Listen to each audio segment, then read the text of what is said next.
Olá, sejam todos muito bem-vindos a este canal que só fala de cripto. Não, fala de macro também, por isso que eu trouxe ele, o economista sincero, o nosso charlão, para falar sobre macro, sobre mercado. Estamos aí. Muito obrigada pela sua presença ilustre nesse canal. Eu que agradeço. Tá?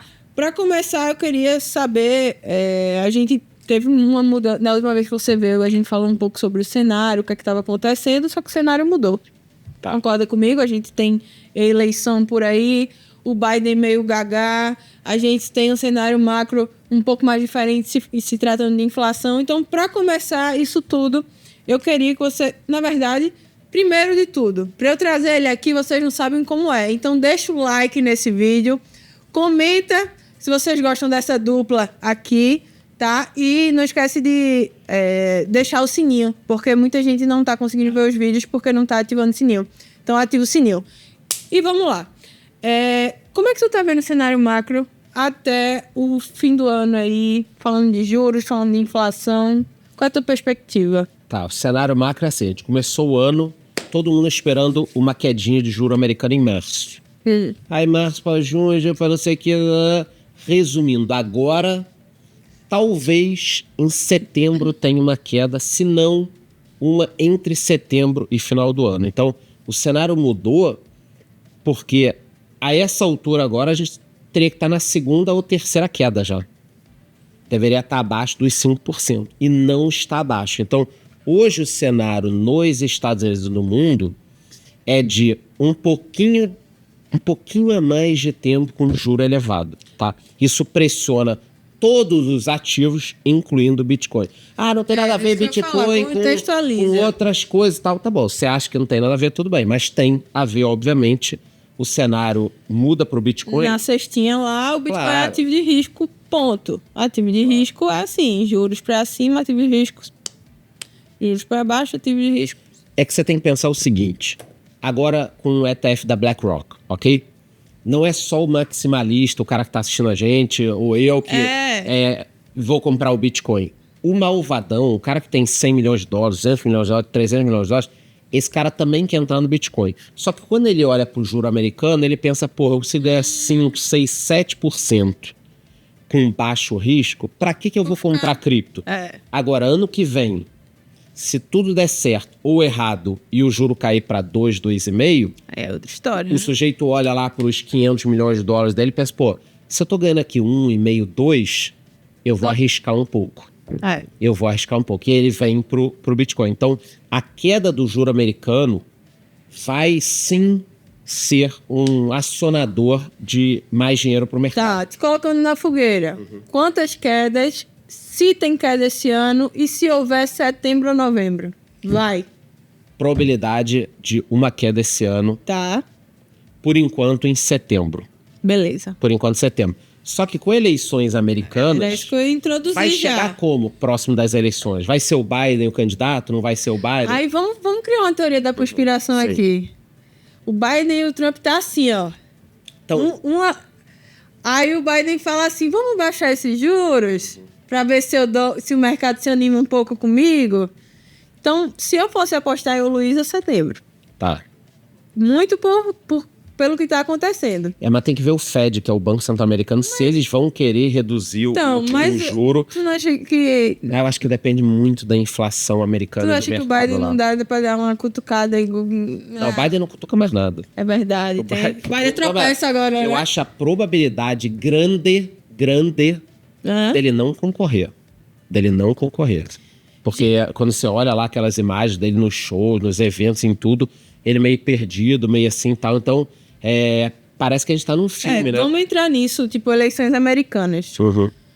A gente sabe que Trump é pró-cripto. Totalmente pró-cripto. Quem pelo menos assistiu os últimos 3 comícios dele, viu que o cara tá compradaço. Eu acho que ele tem mais Bitcoin que você junto e com certeza absoluta. Os Estados Unidos da América... Deve ter umas altcoins também. Tem um negocinho. Não é bobo. Mas assim, Trump... Olha esse cenário. Eleições americanas e corte de juros. Assim, primeiro fala um pouco sobre essas eleições. Eu acredito que o Trump, de fato, leve essa. Por enquanto ele tá levando. Se nada muito diferente do que tá aí for acontecer, ele tá levando, porque o americano tá puto com as fronteiras. Sim. Tá também meio chateado e preocupado com a economia americana, por mais que diga, mas a economia tá aquecida e tal, mas ele tá vendo essa impressão de dinheiro, essa questão dos produtos chineses invadindo os Estados Unidos. O Biden meio que tentou continuar a política do Trump, mas não conseguiu. Então o americano olha para a economia e pensa, porra, eu prefiro o Trump, que é um cara de mercado, guiando a economia americana, do que o Biden, um sujeito. Gente, e quando eu falo porra louca, é que assim,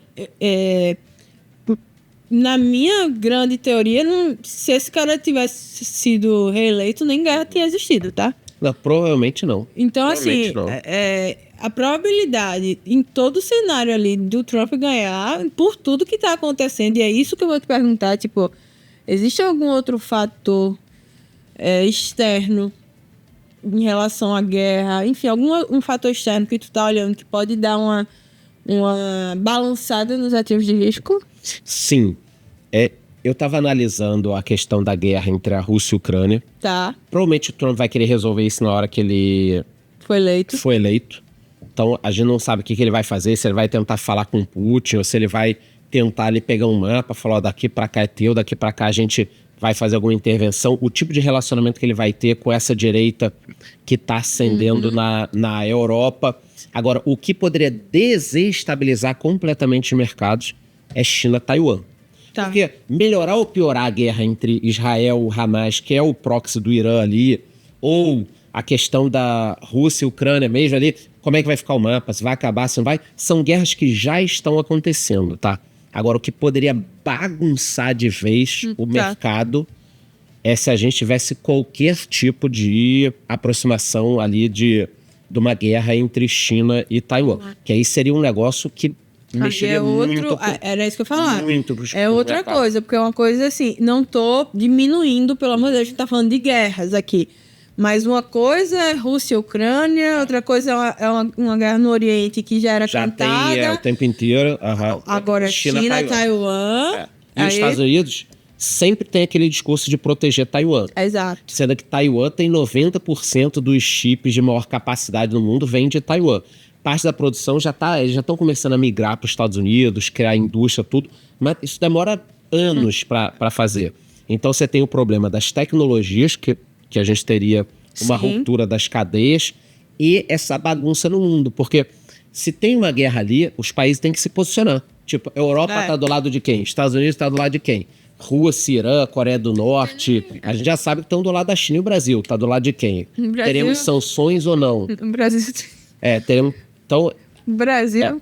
O que pode bagunçar o mundo geopoliticamente hoje é essa possibilidade. Não acho que possa acontecer isso, pelo amor de Deus, agora.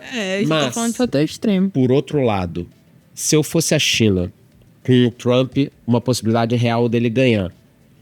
Se você está pensando em bagunçar, já não é melhor fazer antes dele entrar? Então, esse aqui é o grande ponto. Mas o que poderia bagunçar a geopolítica? China, Taiwan. Aí, meu amigo, é uma cagada. E tu pensando nisso, em todos, tu tem tua balançazinha em relação a isso. Sim. Pensando nisso, mercado cripto, primeiro, tu tá posicionado? Sempre. Não existe você me encontrar sem estar posicionado. Desde 2017 para cá, eu não fiquei em nenhum momento fora do mercado, líquido, sem nada em cripto. Não dá para fazer, nem nos piores momentos. A cripto morreu 400 vezes, acabou ali 2018, 2019. Cara, um bear market que não acabava, sabe? Ali piorando, Bitcoin mês, $3.200. Saiu de 20 mil para 3.200, para quem não lembra. E eu fiquei ali, cara, brincando, conversando, ria, me divertia um pouco, fazia piada com, nos fudemos, né? Isso aí, ok. Então, mesmo nos piores momentos, eu fiquei comprado. Então, mas nesse momento, tu ainda acredita? A gente já bateu um all-time high, a gente pode ter fatores externos. Gente, eu sou uma pessoa completamente entusiasta, então eu tô fora do jogo aqui. Eu tô fazendo uma pergunta completamente imparcial. Tu ainda acha que vai subir? Tu ainda acha que o mercado tem para dar, vamos dizer assim?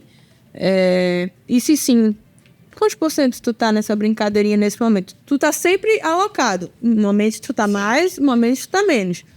como é que tu tá alocado agora e o que é que tu tá esperando para os próximos meses. Tá. Inclusive, às vezes eu tô alocado em stablecoin. Exato. Tá? Eu fiquei bastante tempo em stablecoin. Qual stablecoin que tu usa? O USDT e o SDC. Show. Estamos alinhados nisso. Eu usava mais o SDC, né? Que eu ficava naquela, não vou ter o SDT, perigoso pra caralho e tal. Todo ano sai Aí quando quebrou o banco lá no Vale do Silício, que perdeu a paridade, eu falei, cara, qualquer uma é arriscada, então né? É melhor eu dividir em mais de uma. Boa, é isso. Perfeito. Entendeu? É melhor eu dividir em mais de uma. Então assim, eu sempre tô comprado. Beleza. A minha política de investimento, eu invisto, para quem não me conhece, em todos os tipos de ativo. Exato. Fundo imobiliário, ETF, ações. Então, o que eu tento fazer? 10% de risco na minha carteira e 90% de ativos mais seguros. Eu tô próximo de 50 anos de idade, trabalho há muito tempo. Não parece, hein, gente? Não parece. Mas eu tenho que manter também a minha segurança de grana. Dá para eu sair arriscando tudo. Sim. Então, eu tento fazer essa parte 10% risco, 90% de segurança. Eu sou o contrário. Mas tem que ser. Quem é novo é o contrário. Eu metade da idade dele ainda... Só que às vezes a parte de cripto, que é boa parte desses 10%, ela acaba avançando sobre a outra. E aí, eu deixo propositalmente naqueles momentos que dependendo tá do que está acontecendo, né? E depois eu trago isso para o mercado tradicional. Tá. Foi uma excelente estratégia, porque eu ganhei muito dinheiro em cripto que eu já realizei e trouxe para o mercado tradicional. E hoje esse dinheiro está, por exemplo, em fundos imobiliários, me dando dividendo todo mês. Que possivelmente, num cenário legal, tu pega lá e vai para cripto de novo. Sim, acabou. Mas pensa, eu peguei uma grana, botei em cripto, multipliquei várias vezes e agora eu ganho dividendo todos os meses disso. Cara, isso, gente. Cada um tem uma estratégia. É isso. Mas se você deixasse em cripto, você poderia estar sempre ganhando mais e tal. Cara, eu tenho uma estratégia. Exato, a do Charles é essa. Eu, por exemplo, utilizo estratégias em que o staking pode me dar essa renda passiva, pool de liquidez. Ótimo. Por quê? Porque está dentro do meu ambiente. O ambiente do Charles é o ambiente mercado de capitais tradicional e mercado cripto. O meu ambiente é quase 100%, vocês me conhecem há muitos anos, full mercado cripto. Então eu tento extrair tudo do mercado cripto. Então, eu até falo, eu não sou cripto, eu sou digital assets, porque meu portfólio é todo com base nisso. Então, eu tento extrair dessa maneira de fundo imobiliário que o Charles extrai, através de pool de liquidez, através de staking, que é o que a gente faz lá dentro da Levante Cripto. Tá? Inclusive, quem quiser saber mais sobre isso, se inscreve aqui gratuitamente na minha comunidade, aqui embaixo na descrição. Charles, considerações finais. Eu acredito que o mercado cripto em geral ainda pode ascender bastante. A gente está num momento ali de consolidação de preço, onde existem vários, por isso que eu trouxe você aqui, onde existem vários drives macroeconômicos indicando perspectivas positivas, mas vamos ver o que pode acontecer daqui para frente. Colocamos na mesa aqui tudo que pode acontecer. Obrigada por sempre estar disponível para mim assim. Eu que agradeço. Só uma outra consideração, que como eu sou investidor do mercado tradicional em ações e fundos imobiliários, você pega o mercado de fundos imobiliários, por exemplo, eu acredito que nos próximos 5 a 10 anos ele vai migrar para tokenização. Então, ao invés de eu receber meus dividendos lá na bolsa, no dia tal, não sei o quê, eu vou ter esse ativo tokenizado. Famoso RWA, galera. Dá uma estudada aí. E vou receber na minha carteira... na wallet. Na wallet. Então, eu acho que as pessoas ficam brigando, existe mercado tradicional, existe tudo. Isso vai começar a se fundir. É igual a internet. É assim, quarta revolução industrial. Isso aí. O Charles já está à frente do tempo dele 1000 vezes. Sempre. Isso aí. Gente, obrigado, Luiz. Obrigada, viu? Sempre por tua disponibilidade, por trazer insights que só um cara que está mais de 30 anos nesse mercado traz, tá? Obrigada mesmo. Fechou, gente, galera. Obrigada. Assim, gente, eu não me acostumo a gravar com ele, tá? É uma pessoa que eu admiro. Então, eu fico lisonjeada quando ele para. Ele tá aqui gravando comigo, a gente gravou para a comunidade dele. Eu acho isso importante dizer, não estava no script. Eu admiro muito o trabalho dele, ele sabe disso. Primeira vez que eu gravei com ele, eu não conseguia respirar de nervosa. Então, toda vez que ele vem, eu paro toda a minha agenda. Quando ela viu, ela tinha esquecido de tomar o remédio de asma. Né? Não conseguia respirar, era asma. Né? Ele sabe, eu paro toda a minha agenda, eu desmarco tudo, porque é uma pessoa que agrega muito e sempre vai agregar. Em tudo, tá? Ele agrega muito na minha vida pessoal e no profissional. Nem se fala. Olha a aula que ele deu aqui pra gente gratuitamente. Obrigada, viu? Valeu, galera. Até a próxima.